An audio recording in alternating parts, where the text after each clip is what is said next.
You know, for one thing, I want to say that I get the Confederate statue thing. You have to go case by case, but I completely understand why somebody would not want to have, for example, General Lee in the middle of a public plaza. You're going to see that. Excuse me for interrupting, but I just want to go back to something you said earlier. They're injured when they have to walk by and look at it.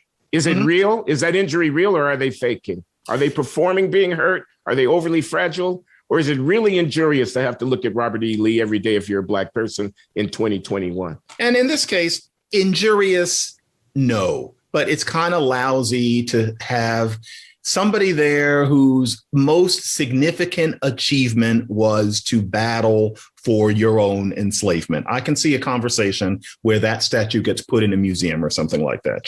So I don't want people to think that I don't understand this kind of demand. I think the business with that particular rock was absurd and ought to have been called so. But on Native Americans, I honestly have always thought about that sort of thing a lot whenever I'm just in a parking lot. You're in a shopping center, and I think there's this concrete on the ground. There were people here living their lives, and hundreds of tribes were basically decimated by the coming of the white man, so to speak. And it's the decimation was so thorough that I think we all know that there's nothing that really can be done.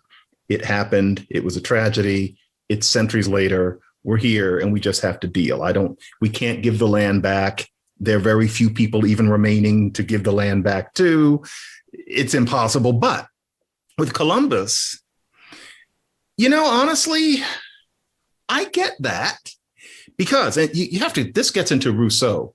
Suppose neither Columbus nor anybody had come and quote unquote discovered the noble savage. Suppose that people had not come together in that way, that there wasn't this, flowering of Westernism all over the world. Some people might say that it would be better that peoples had not come together, that white men didn't come and decimate those Native Americans first with germs and then also with outright abuse and what today can be called genocide. Suppose the white people had just stayed in Europe, and today the Taino Indians were still doing what they do and living the lives that they wanted to lead. Would that really be so bad? Now, I don't know. That's a tough one. That's for a philosophy class. That's for a class in political science.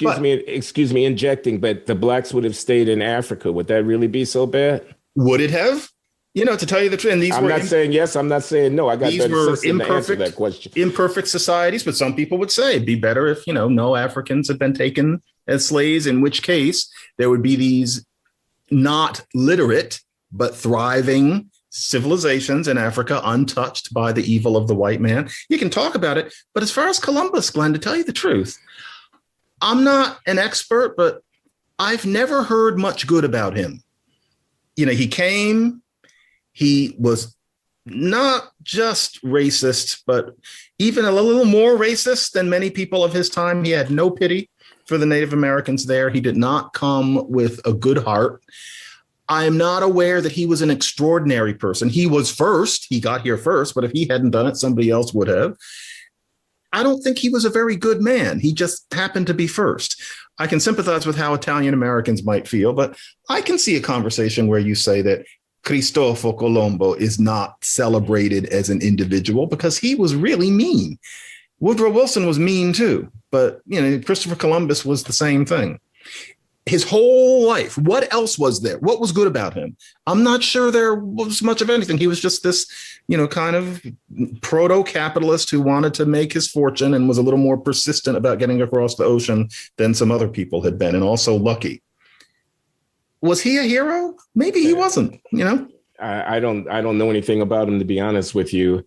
Thomas Jefferson was a hero, despite his views. I think Christopher Columbus was just kind of a shithead. I think, quote unquote, the discovery of the New World, quote unquote, is a historic event in the evolution of human history over the last 550 years, because it's the cutting edge of a historical dynamic where the Europe undertakes its conquest and its domination of the rest of the planet. That actually happened. We could go into all the reasons why. I'm not going to claim this kind of expertise, but it's a way of acknowledging the massive consequence of the expansion of European influence out of Europe itself into the Western Hemisphere and into Asia and Africa. But it's especially the opening up of the Western Hemisphere. No, it wasn't pretty. It was ugly. I mean, Columbus was not alone in being mean. I mean, mean is putting it mildly. I mean, murderous and greedy and acquisitive and racist. And they were what they were. But I don't know. There's something too easy to me about this cherry picking, ex post facto historical moralizing. I say cherry picking because, I mean, is there any period in human history where there hasn't been conquest, occupation, domination, extermination anywhere on the planet? What did the Mongol hordes do coming out of East Asia? What were the native populations of various stripes doing amongst one another? What were the African populations of various stripes doing amongst one another? The millions of Africans who were sold into bondage were sold by other Africans, having had their freedom extirpated in combat and conquest. I mean, so that's the way of the world. The modern world was made by processes that left a lot of skulls and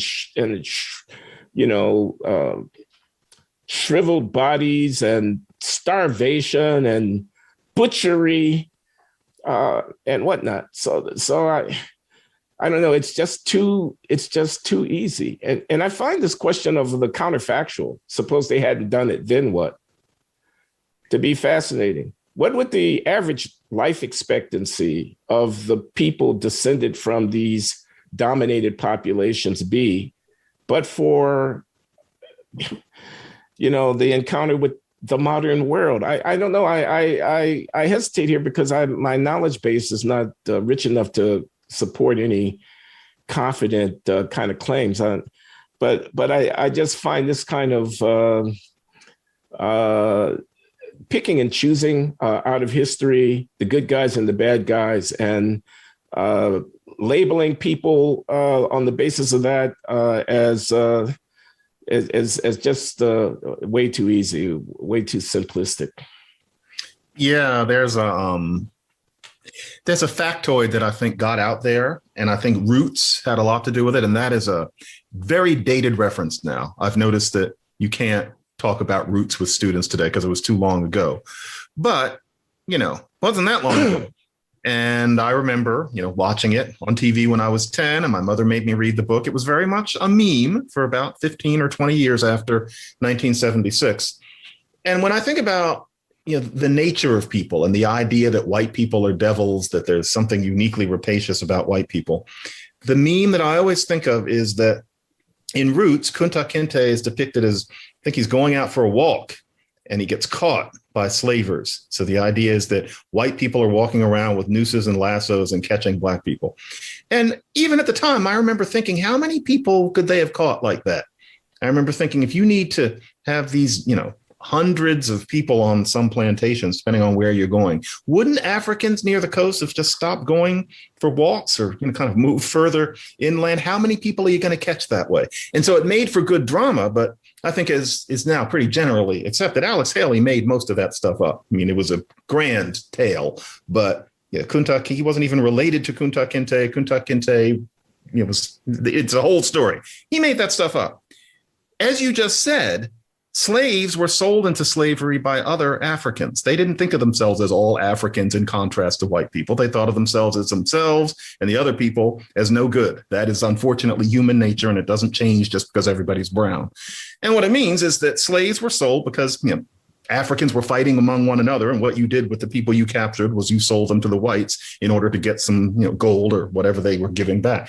That was the way it was. And so evil is pretty widely spread. And I've noticed, I used to sometimes share that with Black students. This was mostly when I was at Berkeley and I was doing more teaching of Pidgin and Creole languages. And I would tell them that, the context here, these languages that formed amidst slavery, the slaves were, sold by other Africans. And I remember a lot of the students really couldn't believe that. They couldn't imagine that that's how it happened. And there was nothing ugly going on. I remember with one of them, I actually gave her some sources and tried to make it clear that this is actually the way it went, but they just couldn't believe it. Their idea was that white people are evil and Africans lived in, this kind of harmony, et cetera. No, not really. You're right. And so I think that it has to be a case by case basis. These things have to be carefully decided because, humanity has been evil always. And if you can't knock down every single statue, you can't give America back to the Native Americans. But there's some cases. Let me try this and see how you react. The history was bloody, brutal, racist. It involved domination. It involved genocidal dynamics in many instances. And the West came to dominate the world for a period of time. And we can sort out how we think that was good, bad, or indifferent. But the West was not just militaristic and exploitative domination. It was and is also the evolution of a set of ideas about liberty, about the dignity of the person, about representative government, about et cetera. It leads to movements like emancipation, which flourished in Britain, as well as here in the United States, and ultimately extirpated slavery. It leads to universal declarations of human rights. It leads to a situation where we're appalled at the treatment of women in certain societies as being barbaric. Those ideas come substantially, not entirely, not exclusively, but substantially out of the same cultural matrix that we decry as white supremacist and genocidal. If you look around the world today, there is still slavery in many places, not any place in the West, not any place where the West has a significant influence. The liberation of people of sexual orientation and so forth, again, is something that's largely celebrated in Western societies and all of that. So a supple and complex moral sensibility would take these things on board and would not have our students in the 21st century walking around looking at the color of their skin and deciding on the basis of that who were intrinsically victims and who were intrinsically oppressors. In fact, the very language that we have for indicting history, the language of freedom, of equality, of human dignity, and of liberty, anti-racism, the very language is itself a product of the Western political, economic, and social evolution that people are so quick to decry. I mean, so there's something so anachronistic about this, using our present day sensibilities, which have come about because of the historical processes that we're indicting, like the civil rights movement and all of that, that are the foundation on which we now stand as we make our moral assessments, and projecting it backwards to people who did not have the benefit of our hindsight and who were captives of the time in which they lived. So.